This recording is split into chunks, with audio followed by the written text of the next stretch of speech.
Hello everyone and welcome back. Today we're going to go over a little bit more about our big tank.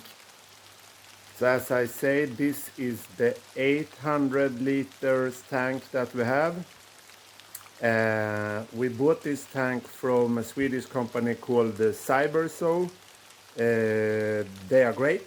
They have good prices and they have very nice and fast delivery time. So check out Styrofoam if you're interested.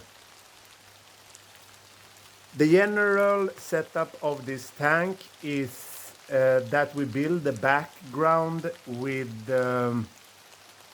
foam plaster, fogskum in Swedish, that we bought from a local company. And we build it with different thickness all over the background. I know in the community there is different thought about foam plaster and how to use it. But we have never had any problem with our foam plaster. It's always been working great. And with that, I mean that we have never had any animals dying and all the plants are seem to do great. Over the foam plaster, once we have applied it as we want it, we are also putting flower pots, making holes and crevices for plants being planted later. And further over the foam plaster, once it has dried up and hardened, this takes several weeks, so we just let the terrarium sit for that time. Then we use peat, and the peat we harden with Gorilla Epoxy. And Gorilla Epoxy is a glue that hardens upon contact with moist. So we take the peat, we moist it up, and we just apply it to the dried foam plaster. This is working great. And it gives a very stable and nice background for which the plant can later be applied. So now to the bottom or the floor.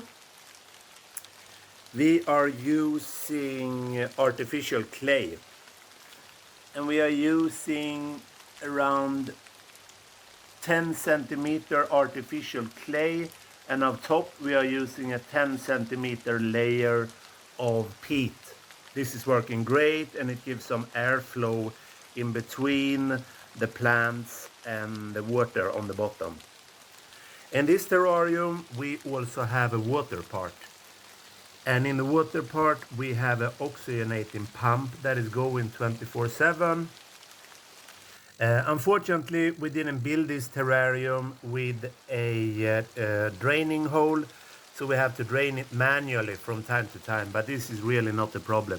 Once the plants are starting to grow up, they actually take care of most of the water.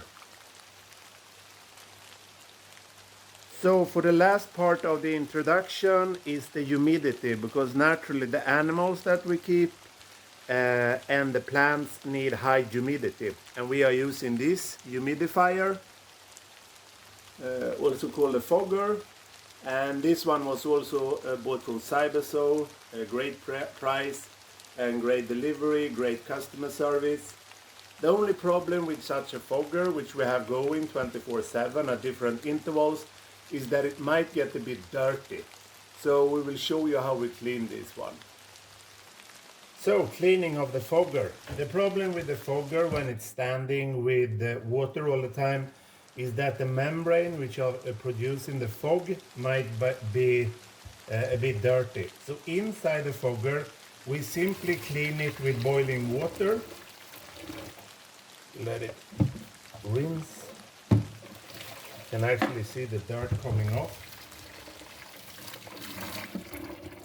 So we let it sit for a while with boiling water, and the same goes for the top part, which we also clean out with boiling water, because the problem is that there might be growing bacteria in this part. Most everything will die from the boiling water. Take this part, we also rinse it off. And the water that we are using for the fogger is normal tap water. I know that this is a topic in the community. Some people use osmotic water. but we actually don't do that because we think it's better with tap water because it's more mimicking rainwater from the outside, and we don't have much problem with minerals destroying the glasses. Maybe it's different in different countries. So boiling water over all of these parts, scrub it up a bit, and then we are good to go again. So the fogger is cleaned and the fog is back again. And this is what we have to create the moist in the terrarium. We have the fogger going on intervals, so it will fog for 5 minutes every hour.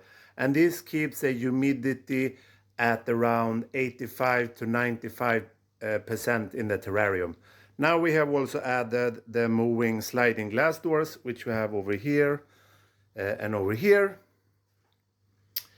So, if you are interested in what we put today, or if you have any question, please leave them in the comments. And don't forget to subscribe and like the video. Next time we will go over the lighting and how we have that set up for the terrarium.